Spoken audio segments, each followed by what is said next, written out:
Caras amigas e caros amigos, nesse vídeo vamos falar sobre as práticas magistrais de marketing e pesquisa de audiência criadas por Homero y Casa Sánchez, El Brujo, o mago que transformou o marketing da Globo, mostrou o caminho para a emissora alcançar a liderança televisiva brasileira por 6 décadas.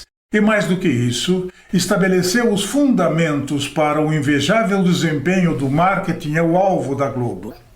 A Globo relata que foi em 1971 que Homero y Casa Sánchez foi convidado por José Bonifácio de Oliveira Sobrinho, o Boni, para assumir o cargo de diretor do Departamento de Análise e Pesquisas da emissora, departamento a ser especialmente criado para ele. Suas técnicas revolucionárias de pesquisa de opinião, assim como a aplicação de seus conceitos de sociologia, psicologia, propaganda e marketing, produziram resultados simplesmente notáveis. Resultados que mudaram não só a história da Rede Globo e da televisão brasileira, mas que impactaram as práticas da televisão mundial e que deixaram ensinamentos ainda atualíssimos para todos os profissionais de comunicação e marketing que buscam inspiração no grande mestre e na excelência de suas práticas. Então, para respaldar os ensinamentos magistrais que vamos apresentar neste vídeo, vamos começar apresentando o histórico de Homero y Casa Sánchez, que era panamenho e veio para o Brasil em 1944 para estudar. Acabou cônsul de seu país no Rio de Janeiro e, além de diretor do Departamento de Análise e Pesquisas da Globo, foi professor da Escola de Comunicação da UFRJ e da Pontifícia Universidade Católica. Foi presidente da ABM, Associação Brasileira de Marketing, e membro de seu conselho consultivo. Em 1981, foi escolhido Homem do Ano pela Associação Brasileira de Propaganda e Destaque de Marketing na área de pesquisas pela Associação Brasileira de Marketing. Em 2003, a Associação Brasileira de Institutos de Pesquisa de Mercado, a ABPM, o homenageou com o título de Pesquisador Emérito, em razão de seu pioneirismo na pesquisa de mercado no Brasil.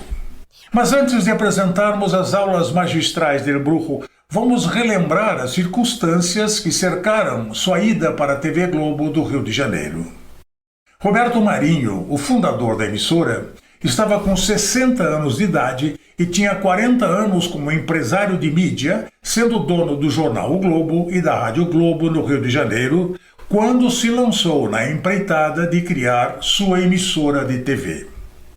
A emissora foi inaugurada em 26 de abril de 1965 e, ao chegar, já encontrou o mercado do Rio de Janeiro congestionado. Suas concorrentes eram a TV Tupi, a TV Excelsior, a TV Continental e a TV Rio. Como bom empresário, Roberto Marinho tomou todos os cuidados para fazer tudo bem pensado e bem planejado, com o propósito de acertar. Afinal, como diria o notório conselheiro Acácio, acertar é tão importante que se você não acerta, você erra. Só que, não obstante todas as cautelas, os primeiros meses da TV Globo foram um completo desastre. Apesar das grandes expectativas de seu fundador, que, segundo o Boni, empenhou suas casas e até suas calças para tocar a Globo, a emissora começou batendo cabeça. A TV Globo, além de recém-chegada e dando traço de audiência, desde logo começou a sofrer forte pancadaria dos concorrentes.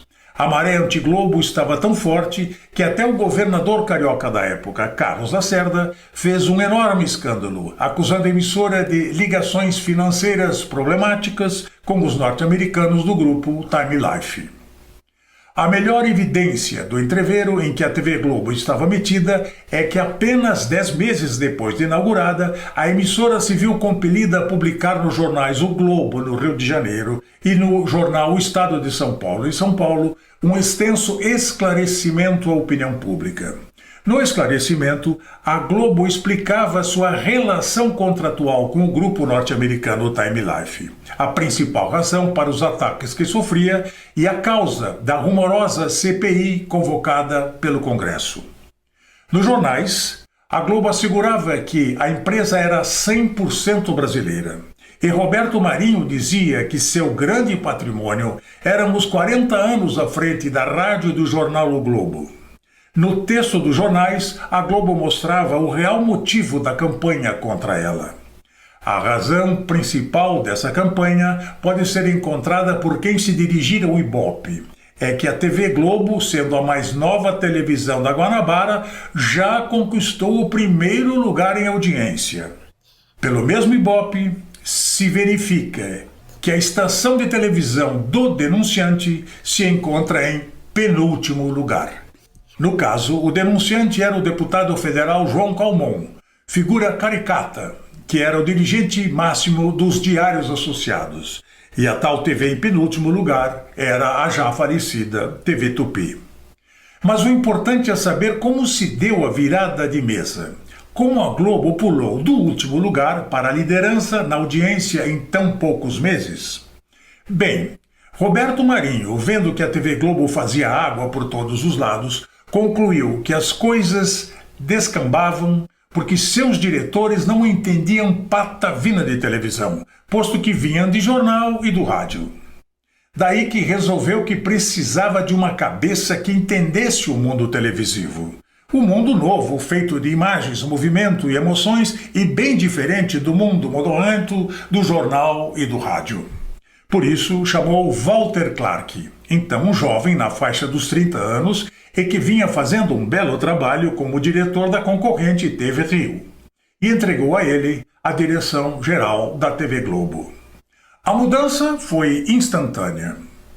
O jovem diretor chegou sabendo que, para a TV Globo sobreviver, precisava de público, muito público. Para o jornal e o rádio, veículos que viviam isolados em Torres de Marfim, o público era quase uma abstração. Mas para a TV daquele tempo, numa época em que os melhores programas eram apresentados ao vivo, o público fazia parte do espetáculo. A TV ainda não tinha os recursos de hoje e o auditório era necessário para criar um bom produto televisivo, já que o televisor funcionava como um prolongamento do auditório na sala das famílias. Na década de 1960, poucas casas possuíam televisor e quem possuía um destes aparelhos costumava reunir a família para assistir televisão. Vinham todos, pais, filhos, avós, tios, primos, cunhados, colegas, quando não vizinhos e amigos, para assistirem em conjunto. Assim multiplicavam-se os auditórios domiciliares pela cidade e todos se somavam para formar uma espécie de mega auditório que abrangia o grande público da cidade. Os efeitos desse fenômeno foram decifrados pela nova direção da Globo. Efeito 1. A multiplicação de milhares desses auditórios domésticos cidade afora criava uma onda de confluência para o canal que tivesse o programa dominante no horário. É fácil de entender o motivo. Dado que só havia um televisor na casa, todas as pessoas ali presentes teriam que assistir ao mesmo programa. E como a maioria costumava decidir pelo programa líder de audiência, o segundo colocado não tinha a menor chance. Efeito número 2. As condições para um programa obter a preferência dos auditórios domésticos eram basicamente duas. 1. Oferecer programas de auditório com entretenimento interativo e variado, com atrações capazes de agradar aos diversos tipos de público para obter a sua preferência. E 2. Evitar temas desagradáveis, polêmicos ou controversos que causassem rejeição e afastassem a audiência. Para atender a esses requisitos, a melhor fórmula disponível eram os programas de auditório do tipo show de variedades. O ideal, obviamente, era ter programas que lotassem o auditório, já que auditório vazio ou mesmo só pela metade acabava ficando com cara de quarta-feira de cinzas. E isto era ruim para a audiência e para o faturamento. De modo que a prioridade na TV Globo de Walter Clark passou a ser atrair público de multidão, público de formar filas e, se possível, de entupir ruas. E isso queria dizer conquistar o público feminino, posto que os auditórios eram massivamente formados pelas célebres colegas de trabalho, segundo a charmosa definição do Silvio Santos. Os auditórios das TVs da época eram povoados por garotas, jovens e mulheres predominantemente da classe C e D. uma vez que madames da classe A e B não só não iam a auditório algum, como até preferiam mudar seu trajeto para passar longe de auditórios. Seguindo o script, logo no início de 1966, estreia na Globo o Dercy Espetacular. O programa era apresentado ao vivo pela ex-vedete de chanchadas e de teatro de revistas, Dercy Gonçalves, e ia ao ar na tardinha dos domingos às 19 horas. A apresentadora, um furacão de atividade que chegou a fumar 4 maços de cigarro por dia e ainda assim conseguiu viver até os 101 anos, era carismática, popularesca e desbocada. Darcy era tão respeitada por sua garra de guerreira como famosa por seus escândalos despudorados. E de tudo o que o programa Dercy Gonçalves tinha de mais espetacular, o destaque era seu colossal besterol. O programa era um festival de boca suja, embrulhado em baixaria de fazer marinheiro ficar corado. Mas o auditório era uma algazarra só. A periferia adorava, não perdia programa, e a audiência explodia. O esquema deu tão certo que logo, na mesma linha do besterol global, chegou o Chacrinha com sua buzina irreverente para apresentar 2 programas semanais. Nessa época também começou a aparecer na Globo o sorriso mais famoso do Brasil, a marca registrada do campeão de audiência Silvio Santos. Então, não mais que de repente, a nova programação começa a dar certo. A audiência sobe no telhado e a TV Globo assume a liderança no Rio de Janeiro. Vem 1967 e a TV Globo continua liderando e a audiência continua crescendo. Mas Walter Clark, mesmo sendo jovem, é experiente e bem avisado. Ele sabe o perigo de um sucesso com pés de barro. O mesmo programa que encanta um dia pode derreter feito manteiga um dia depois. O público pode cansar do estilo, desgostar do apresentador, cansar das repetições, mudar de gosto ou de preferência. É a fadiga do público. O fato é que a programação da Globo estava dependente demais do humor apelativo da Dercy, dos arremessos de bacalhau do Chacrinha, que perguntava ao distinto público quem quer bacalhau antes de jogar nacos do peixe sobre a plateia, e dos arremessos de dinheiro do Silvio Santos, que perguntava quem quer dinheiro e jogava aviõezinhos de dinheiro para alvoraço de suas ditas colegas de trabalho. Além de outros programas populares que destoavam da nobre sobriedade do jornal e da Rádio Globo. Certo, a televisão precisava sobreviver, era um veículo novo, caro e complexo, que vinha com força disruptiva, e por isso as pessoas aceitavam que tomasse certas liberdades, até por conta da novidade que a televisão representava. Nesse tempo, o especialista em comunicação Marshall McLuhan, observando um fenômeno mundial que aflorava, tinha acabado de publicar seu livro Os Meios de Comunicação como Extensões do Homem. O ponto alto do livro foi a expressão "o meio é a mensagem". A frase "o meio é a mensagem" queria dizer exatamente isso. Cada tipo de veículo ou meio de comunicação tem sua linguagem própria, peculiar e diferente. Livros, revistas, jornais, rádio, teatro e cinema, mal ou bem, já tinham encontrado sua linguagem, mas a televisão ainda não.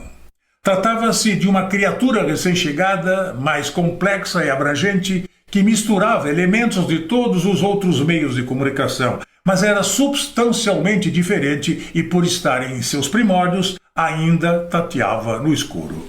Walter Clark concordava com a expressão e assim não tinha ilusões. Intuitivamente sabia que a Globo era um meio que precisava encontrar sua linguagem, e rápido. Sabia que seus programas apelativos estavam tracionando a audiência, mas não eram solução de longo prazo. A Globo precisava de um banho de loja. Ele trouxe então o José Bonifácio de Oliveira Sobrinho, o Boni, que estava na TV Tupi. E ambos começaram a trabalhar para estabelecer um padrão Globo de qualidade. A dupla, que logo ficou conhecida como Boni e Clark, estava alinhada com as agências de ponta da publicidade brasileira, reconhecidamente uma das mais criativas do mundo, e acreditava que a melhor qualidade de conteúdo atrairia a audiência mais bem qualificada, geraria mais receita publicitária e permitiria investir ainda mais e criar um círculo virtuoso de qualidade que se manteria saudável e autossustentável por muito tempo. Começaram a chegar profissionais diferenciados e a constelação da Globo logo passou a incluir Ulisses Arce, Daniel Filho, Armando Nogueira, João Carlos Magaldi, Augusto Vanucci, Walter Avancini, Janete Claire, Dias Gomes e outros mais. Em 1969 chega Regina Duarte, a namoradinha do Brasil, para atuar na novela Véu de Noiva. Ela topou vir para a Globo porque seu salário na TV Excelsior estava atrasado e ela, recém-casada, estava devendo até as prestações dos móveis, da geladeira e do fogão. Boni, paulista de Osasco, sabia que para penetrar no mercado de São Paulo era preciso ter paulistas no elenco. Assim, além da Regina Duarte, vieram Francisco Coco, Lima Duarte e Sérgio Cardoso. Em outro lance de mestre, Boni contratou Tarcísio e Glória Menezes, o que aconteceu num jantar em uma cantina paulista ao lado do TBC, Teatro Brasileiro de Comédia. Enquanto a Globo requalificava a produção de conteúdo, em outro fronte a dupla Boni e Clark tratava de dar dimensão nacional para sua programação. A primeira emissora conquistada para a formação de uma rede foi a TV Integração do Triângulo Mineiro. Depois veio a TV Gaúcha, hoje RBS. Começa 1971, com a Globo evoluindo bem em todas as frentes, mas a dupla Boni e Clark reconhecia que grande parte dos resultados vinham da intuição de ambos. Eram fruto da tentativa-erro e pareciam fluidos demais para se sustentarem no longo prazo. E era preciso mudar isso logo. Era preciso um método para navegar na opinião pública, já que eles se deparavam com aquela verdade inarredável desde a Grécia de Sêneca. Quem não sabe para onde ir, não chegará lá, com certeza. Então, em uma noite de 1971, o Boni convidou Homero e Casa Sanches para jantar no badalado restaurante Antônios, no Rio de Janeiro, e o convidou para dirigir as pesquisas da Globo. O poeta, ex-cônsul do Panamá e mago das pesquisas, aceitou. A Globo tinha encontrado sua bússola. Daí para frente, a Globo nunca mais foi a mesma, e o que se viu foi uma transformação que assombrou o Brasil e mesmerizou o mercado. Neste vídeo vamos apresentar 5 lições magistrais legadas por Homero e Casa Sanches. 1. A descoberta da diversidade do público e o mapeamento das 36 classes sociais do Brasil. 2. A inércia da audiência como âncora para manter a liderança cativa. 3. Os grupos de discussão como instrumentos de avaliação qualitativa das novelas e personagens. 4. A confirmação de que a televisão, assim como os rádios, jornais e revistas, não muda o voto do eleitor quando já cristalizado, como afirma a teoria de Lazarsfeld. 5. O perigo dos Luas Pretas e sua crença de que a teoria é mais importante do que a realidade. A principal fonte dessas lições foi a entrevista antológica que El Brujo concedeu para a revista Playboy em maio de 1983. Na ocasião, Homero e Casa Sanches, já consagrado Urbi et Orbi, estava temporariamente desligado da emissora em meio a uma controvérsia política e, na entrevista concedida ao jornalista Vitu do Carmo, falou sobre os 12 anos que havia liderado as pesquisas da Globo e revelou seus preciosos segredos, mostrando os caminhos que levaram a Globo para a hegemonia da audiência nacional. A entrevista tomou 17 horas e foram os depoimentos publicados ao longo de 11 páginas. Vamos começar com a primeira de suas lições magistrais. Nela, El Brujo fala para a Playboy sobre a descoberta da diversidade do público e como fazer o mapeamento das 36 classes sociais do Brasil. Pergunta da Playboy. Sua capacidade de planejar e analisar pesquisas é comentada com grande admiração, quase reverência. Segundo consta, você chegou a um refinamento desconhecido até dos norte-americanos. Como foi que evoluíram os seus métodos de análise de pesquisa? Resposta de El Brujo. A princípio, acompanhávamos a audiência da televisão por classes socioeconômicas. Um dia comecei a me questionar. Eu estava trabalhando com o comportamento determinado pelo dinheiro que a pessoa tinha e não por sua formação cultural. O levantamento me dizia até onde ela podia gastar, mas não me dizia os motivos pessoais, culturais, que a levavam a agir assim. Uma pessoa, mesmo ganhando pouco, pode comprar manteiga porque não gosta de margarina. Compra pouco, mas faz questão de comprar manteiga, porque seu refinamento exige isso. Outra prefere economizar um pouco em cada coisa para comprar um livro, um disco, uma gravura. Então, juntamos o levantamento socioeconômico com o levantamento sociocultural para descobrir o gosto das classes sociais. Revista Playboy. Como é feita esta consolidação? El Brujo pega uma folha de papel para responder. Na linha horizontal do gráfico socioeconômico, temos 6 classes: A, B1, B2, B3, C e D. O mesmo universo também pode ser dividido em 6 classes do ponto de vista cultural: A, B1, B2, B3, C e D. Então há um sujeito que ao mesmo tempo é milionário e tem uma cultura maravilhosa, de modo que ele é um AA, certo? Mas posso ter também um indivíduo que é milionário, só que é bicheiro e come com as mãos. Não tem cultura nenhuma. Este é um AD. Começando com AA e terminando com DD, vou ter 36 tipos cultural e economicamente definidos. E esse é o segredo da audiência para a TV Globo. Revista Playboy. Só no Brasil se faz isso? Resposta del Brujo. Isto é exclusivamente nosso. Os americanos também tentaram algo, mas não é a mesma coisa. Playboy. Qual a diferença? El Brujo. Eles não fazem o levantamento socioeconômico.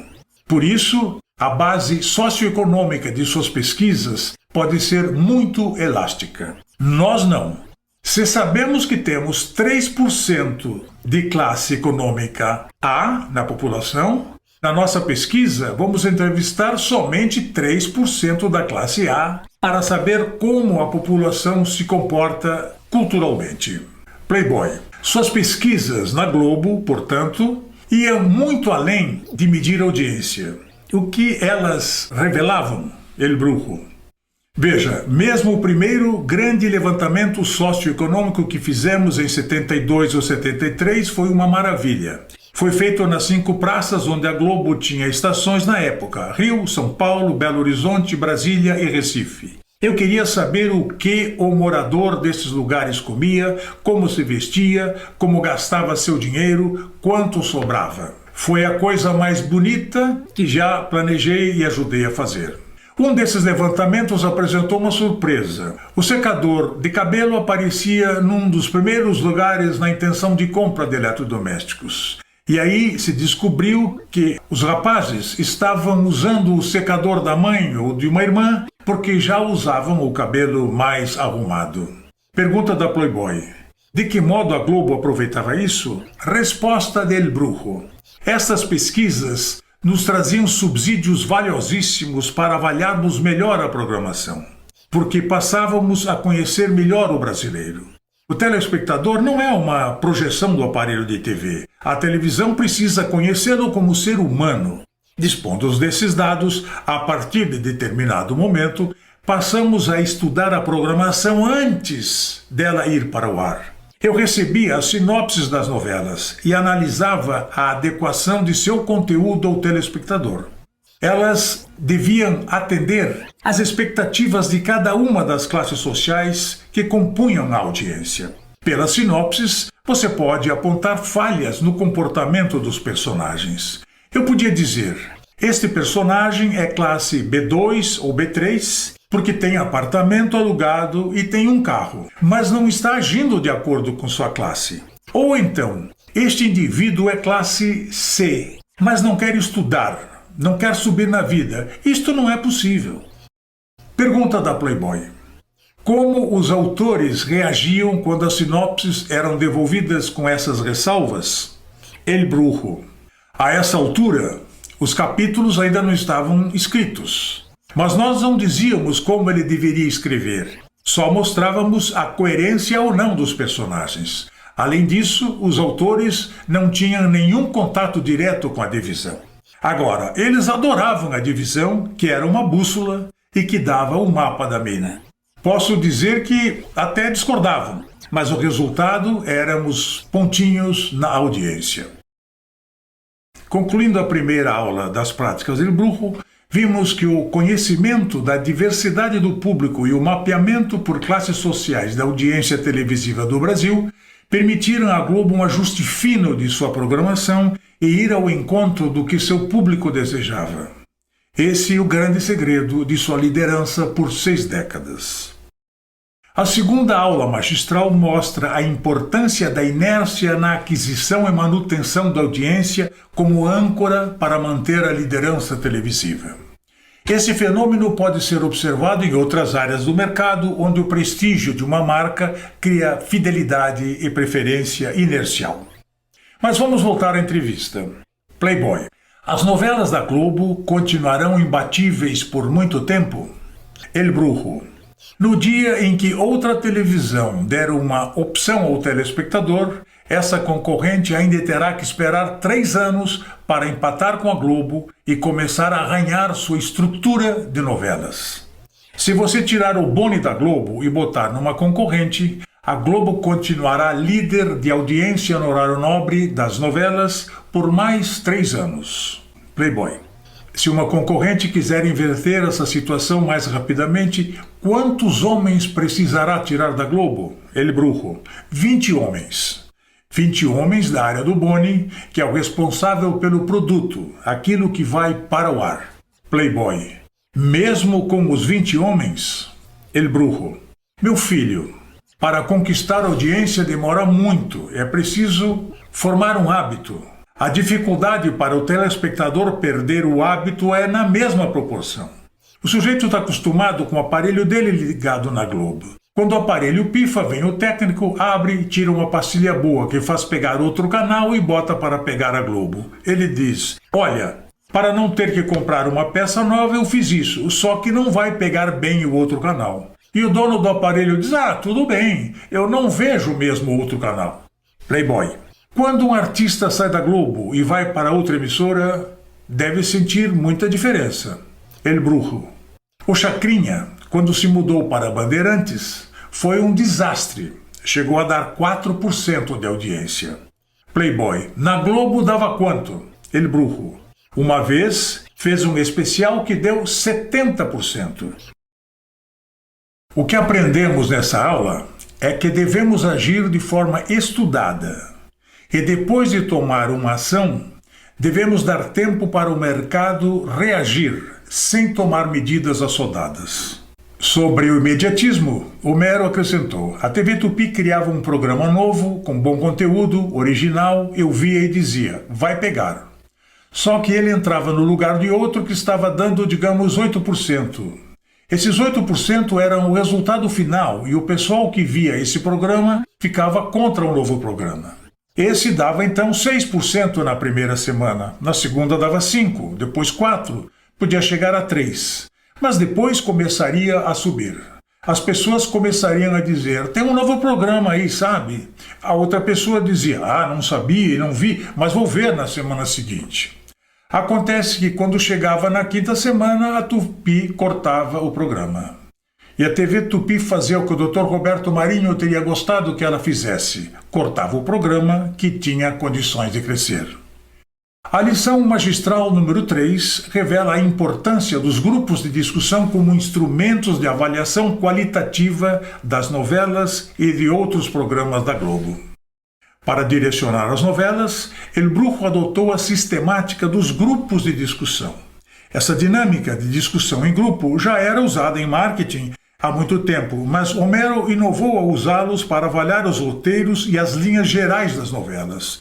E ainda criou um tipo de comitê de personagens, grupos focados que obtinham contribuições do público para ajudar os autores a construir personagens carismáticos e polêmicos, tipos que obtinham identificação e alavancavam o sucesso das novelas. Mas os grupos de discussão também eram usados para pesquisar outros aspectos da programação. Washington Novaes, que foi editor do Globo Repórter, contou no jornal O Estado de São Paulo que quando o governo Geisel afrouxou a censura, o programa Globo Repórter passou a tratar de questões sociais brasileiras como boias frias, mortalidade infantil e outras. E, para surpresa geral, a audiência começou a diminuir e caiu abaixo dos 50 pontos do Ibope. Enquanto subia a audiência do programa do Chacrinha, que era o concorrente direto do horário. Ele pediu uma pesquisa ao Homero e esse, depois de analisar pesquisas e sessões de grupos de discussão, foi claro. O público das classes A e B, de maior renda e instrução, considerava desagradável que a TV lhe levasse temas tão incômodos bem na hora do jantar. Já o público das classes C e D dizia que se o programa era para mostrar pobreza, não precisava porque ele via pobreza todo dia. E se o programa não trouxesse propostas concretas de mudança, preferia mesmo ver o Chacrinha. Como é que funciona o famoso grupo de discussão? Segundo consta, tem uma influência enorme nas novelas. Homero então passa a palavra para Miriam, sua esposa, e seu braço direito na Globo. Resposta da Miriam. Esse trabalho foi feito pela primeira vez pelo Homero. Ele sentiu a necessidade de um trabalho que fizesse uma avaliação qualitativa da novela durante sua apresentação. Do grupo de discussão das novelas participam 12 mulheres selecionadas de acordo com a composição da audiência. São, portanto, das mais diferentes classes socioeconômicas e idades. Elas são reunidas numa sala branca fechada, livre de qualquer interferência. A reunião é gravada em áudio em VT e taquigrafada. Playboy. Você dirige a reunião? Resposta da Miriam. Eu modero porque senão acaba virando fofoca, divagação, conversas paralelas. Elas levam em média meia hora para se descontrair e depois começam a falar e a se pegar. A mulher de um almirante, por exemplo, diz que a novela é imoral porque mostra certas coisas. A outra diz que não, porque eu estou cansada de ver isso e tem mais a que botar na TV para ensinar. Playboy. Essa mulher mais liberal é de que classe? Miriam, é da classe C. Playboy. Como é encaminhada a discussão? Miriam. Primeiro as mulheres dizem como estão vendo a novela e qual a opinião delas. Positiva, negativa ou neutra. Essa parte é o julgamento da novela. Depois você entra na discussão das personagens de que gostam ou não. Depois entra nos núcleos, nas histórias paralelas. Uma história paralela às vezes pode crescer muito, como foi o caso do Mário Fofoca. Esse não é bem um caso típico de mérito do autor, é uma questão também de empatia, do texto e do horário. O horário das 7 é o das novelas divertidas, e Mário Fofoca era muito divertido. Então, no momento em que o autor percebe que Mário Fofoca tem uma força ascendente muito grande, ele faz o personagem crescer. Playboy. Na novela Baila Comigo, o personagem interpretado por Fernando Torres devia morrer num acidente. Mas houve uma identificação tão grande do público com ele que o autor o fez sobreviver. Isso é comum? Miriam. Nesse caso, houve uma relação muito apreciada entre ele e o filho adotivo. Uma relação interessante, bonita, forte. Se você mata um personagem assim, você decepciona 80% da audiência. Playboy. Na novela Brilhante, a personagem Leonor não teria as características para uma grande identificação com o público das novelas? Ela era uma típica moça pobre querendo subir. Miriam, mas ela não era honesta e isto o público não perdoa. Playboy. O que mais é analisado pelo grupo? Miriam. Até elementos como abertura, trilha musical, roupa, cabelo, adequação do cenário. Em Sol de Verão, as pessoas achavam pouco verossímil que houvesse um casarão holandês, uma oficina, um terreno que pudesse virar pracinha em pleno bairro do Ipanema, no Rio de Janeiro. Playboy. Situações inverossímeis levam à perda de audiência? Miriam, sim, levam. Playboy. O público não aceita? Homero. O público sabe mais de novela que o autor, o diretor e os atores juntos. Na novela Plumas e Paetês, duas moças vêm de Minas num carro, sofrem um acidente, uma morre E a outra pega seus documentos e assume sua identidade. Tudo bem, mas ela chega no Rio, passou um mês, a família não lhe telefona, nem lhe manda uma carta. As mulheres dizem então, essa moça não é de Minas. Imediatamente o autor faz a personagem receber uma carta da família. Playboy. Todas essas informações certamente são muito válidas para um homem de pesquisas. Nesse sentido, Homero, qual seria o seu saldo depois de 12 anos na Globo? Homero, eu saio com o maior banco de informações de pesquisa do mundo. O IBGE não sabe mais do Brasil do que eu. Playboy, verdade? Ao responder a esta pergunta, Homero nos dá sua quarta aula magistral. Suas pesquisas o levaram à conclusão de que a televisão, assim como os rádios, jornais e revistas, não mudam o voto do eleitor quando já cristalizado, como afirma a teoria de Lazarsfeld. Vejamos a explicação de Homero na Playboy. A última pesquisa política que eu fiz vale 20 milhões de dólares. Eu devia pagar à TV Globo 20 milhões de dólares de indenização por ter me deixado fazer a pesquisa. Hoje vou a qualquer congresso mundial sobre pesquisa política e digo assim, estamos todos errados. Lazarsfeld estava certo. Propaganda de televisão não muda comportamento político. E vou provar que não muda. Isso vale 20 milhões de dólares agora, pode valer 30, 40, 50, 100, quando você quiser. Isso vale mais do que qualquer ordenado. A teoria de que os meios de comunicação não modificam o voto já havia sido provada pelo sociólogo austríaco Lazarsfeld, que tem importância para a pesquisa de opinião tão grande como Einstein tem para a física. Ele sabia que os meios de comunicação costumavam tomar partido nas eleições e quis descobrir que influência isso tinha. Então fez uma pesquisa durante um ano no condado de Erie, nos Estados Unidos, e constatou que não havia influência. Isso foi em 1944. Playboy. O que há de novo então em sua tese? Homero. O trabalho de Lazarsfeld referia-se apenas ao rádio, jornais e revistas. Com o advento da televisão, surgiu a teoria de que ela modificaria o comportamento do leitor. Isso passou a ser aceito pacificamente nos últimos anos, mas uma dúvida sempre me torturou. Se tivesse estudado a televisão, Lazarsfeld teria modificado seu livro? No ano passado, houve no Rio o congresso da International Association of Political Consultants, que reúne os pesquisadores mais importantes do mundo. Estavam lá o americano que fez a campanha do Kennedy, o francês que fez a de Mitterrand, o alemão que fez a de Helmut Schmidt. Cada um apresentou um trabalho sobre uma campanha política que tinha feito e eu, que era moderador, perguntei se achavam que a televisão mudava o comportamento do leitor. Disseram, muda. Perguntei se achavam que Lazarsfeld escreveria hoje um livro diferente. Achamos, foi a resposta. Mas eu achava que não. E trabalhei neste apartamento durante 30 dias à noite com essa menina aí para descobrir onde estava o furo. Playboy, você e a Miriam? Homero, O Ibope propôs para a Globo um projeto de pesquisa em 8 estados que representavam 80% do eleitorado do Brasil. A pesquisa teria 4 rodadas, a 60, a 30 e a 15 dias da eleição, e uma no próprio dia da eleição, que seria o prognóstico eleitoral. Nos anos anteriores eu sempre comprava o prognóstico, mas desta vez compraria o projeto inteiro para descobrir o comportamento do eleitor. Playboy, e havia mesmo um furo?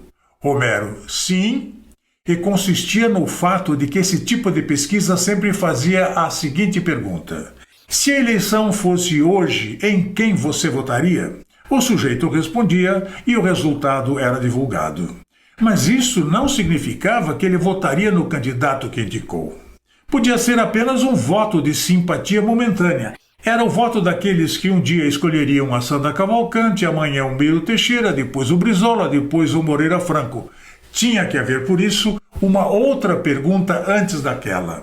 Você já tem candidato? Quem é? Incluí então esta pergunta que Lazarsfeld também fazia em sua pesquisa de 1944. Os que respondiam afirmativamente, isso é, os que já tinham candidato, não iriam mais mudar de acordo com a teoria de Lazarsfeld. Era o voto cristalizado. Então eu tinha dois resultados distintos para analisar. Playboy. Em outros países não são feitas as duas perguntas e as posições dos grupos ou dos votos cristalizados e dos indecisos aparecem misturados? Romero. É o que tem acontecido, levando inclusive a erros de previsão. Aconteceu com Mitterrand na França. As pesquisas diziam que ele não ganhava e ele ganhou. Playboy, ou seja, o que favorecia Giscard nas previsões não era o voto cristalizado, mas o da simpatia momentânea que depois mudaria a favor de Mitterrand. Romero. Mudaria. O número de votos cristalizados, logicamente, vai aumentando à medida que as eleições se aproximam. Mas o importante que se constatou agora foi que, uma vez que o eleitor tenha seu candidato escolhido, a influência da televisão, assim como do rádio, do jornal e da revista, é mínimo. Ao contrário, ela o leva a se afirmar em sua escolha. A modificação do comportamento eleitoral só acontece àqueles que ainda não têm candidato. Playboy. Mas não haveria uma influência da televisão nessa mudança? Romero. Há uma teoria da comunicação que diz que a melhor forma de convencimento é apresentar o pró e o contra ao mesmo tempo. Se você coloca só o seu ponto de vista, e esse é o erro dos políticos em geral, o sujeito se sente agredido, enganado e não aceita. Se você mostra as duas ideias, ele tem dois polos para optar. Eu descobri então que o debate era o segredo da televisão. Que o debate na televisão, não pela televisão, mas pelo debate em si, poderia modificar o voto, mas apenas o voto não cristalizado. E a essa altura, 90 dias antes das eleições, 52% do eleitorado estavam nessa situação, sem candidato definido. Playboy. A Globo promoveria depois um debate com os 5 candidatos a governador do Rio. Qual foi o resultado? Romero. Na pesquisa que eu pedi, apareciam coisas assim. Quem ganhou o debate foi o Brizola, mas eu vou votar no Miro. Esse era o voto cristalizado. Mas os outros, os que não tinham voto cristalizado, é que iam dar a tendência dos 52% ainda sem candidato. E nessa pesquisa dava Brizola. Na pesquisa de votos cristalizados, realizada em setembro, Miro tinha 17% dos eleitores, Sandra tinha 13%, Moreira Franco 11% e Brizola 10%. Mas comparando esta pesquisa com o do mês anterior, Brizola tinha um crescimento fantástico e, projetando-se isso em função dos eleitores não definidos, ele ganharia. O Brizola veio à minha casa e eu disse a ele que estava sentado aí. Você é o governador do estado. Playboy, como você podia ter certeza? Romero, porque eu tinha feito um levantamento por profissões e o Brizola crescia na indústria, na prestação de serviços, nos inativos, no comércio e no transporte. A Sandra só ganhava na agricultura, que representava apenas 2,3% do eleitorado. Playboy, qual a importância disso? Romero, é uma descoberta de um senhor muito sério chamado Max Weber, o maior sociólogo do século. A profissão tem grande influência no comportamento político do indivíduo. Você vota com sua classe. É difícil o empregado votar com o patrão. Playboy. Exemplificando. Romero. Exemplificando. Você verifica numa eleição que os médicos estão votando majoritariamente em determinado candidato. Há poucos médicos com os votos já cristalizados. Mas você sabe que a grande quantidade dos médicos com votos ainda por cristalizar escolherá o mesmo candidato. É simples assim. E agora, finalmente, vamos à 5ª aula magistral de Homero e Casa Sanches. O perigo dos Las Pretas e sua crença de que a teoria é mais importante do que a realidade. O extraordinário sucesso del Brujo se deve tanto à sua capacidade técnica aplicada aos processos de coleta das informações, como à sua capacidade para interpretar os dados e a forma de olhar para a pesquisa. Entender seu lado humano e de penetrar nos números com o olhar de raio-x para decifrar seus significados mais obscuros. Ele explicava: quando você faz análise da pesquisa, tenta conhecer a alma do homem e não o número. Um dos traços mais importantes do talento de Homero era a sua empatia com o povo brasileiro. Essa empatia transparecia em suas análises e na sua visão generosa da alma brasileira. Talvez sua sensibilidade estivesse sempre tão em sintonia com a audiência brasileira porque ele, embora panamenho de origem, era tão miscigenado como o nosso povo. Seu sobrenome Sanches foi herdado de seu avô chinês, que para se casar teve de se batizar e adotar o sobrenome de seu padrinho. Seu bisavô era alemão, sua avó materna era peruana e seu pai era espanhol. E depois, Homero, antes de ser pesquisador e sociólogo, era poeta e se inspirava em Manuel Bandeira. Por tudo isso, Homero acreditava que o fenômeno humano era a base do marketing. Acreditava que a pesquisa devia penetrar no âmago das pessoas e no espírito da sociedade, iluminar os sentimentos e aspirações, tanto individuais como coletivos, para capturar os vetores que se condensariam como tendências. Seu foco era garimpar informações verdadeiras e não se limitar aos resultados aparentes. E para ir fundo e obter resultados, precisava frequentemente quebrar paradigmas, ser disruptivo e contradizer conceitos e crenças enraizadas na estrutura de poder. O que, é claro, nem sempre agradava a alguns poderosos da Globo, um grupo que não gostava de seus métodos e que ele, na entrevista, chamava de luas pretas. Pergunta de Playboy: o que é um lua preta? Homero: é um sujeito que considera a teoria mais importante que a realidade, a doutrina mais importante que o fenômeno, e que pensa que pode modificar o fenômeno em função da doutrina ou da teoria. O lua preta é um indivíduo acatado pelos títulos que tem. Ele pode fazer seu bacharelado aqui, mas sempre tem um mestrado, um doutorado fora, que é para assustar os índios. Ora, o marketing é uma disciplina que combina ciência e arte, que respira inovação e empatia, que vive do fenômeno humano. Nesse sentido, o marketing é a coisa mais anti-teoria que existe, porque ele muda a teoria o tempo todo. A conclusão é que, para a mágica del brujo ter dado certo na Globo, foi preciso unir o conhecimento do público que vinha das pesquisas e análises de Homero com sua aplicação na arquitetura de programação da emissora. Foi preciso que o Boni acreditasse em seu talento, lhe abrisse as portas e o apoiasse nos momentos decisivos, especialmente nos incontáveis entreveros que El Brujo teve com os Luas Pretas. El Brujo foi a bússola da Globo. Ele dava o norte e apontava o caminho, mas reconhecia que não tinha autoridade para fazer. O Boni, que dirigia a produção, tinha autoridade e foi o timoneiro que lhe deu respaldo. Boni foi o executivo visionário que apoiou El Brujo até que seus acertos se convertessem em resultados e a evidência se impusesse por si mesma.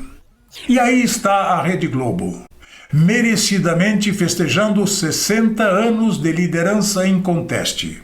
Uma evidência de que a emissora se mantém no rumo do sucesso e continua como nos tempos pioneiros de El Brujo e do Boni, buscando excelência e acertando em seu marketing ao alvo. Muito obrigado.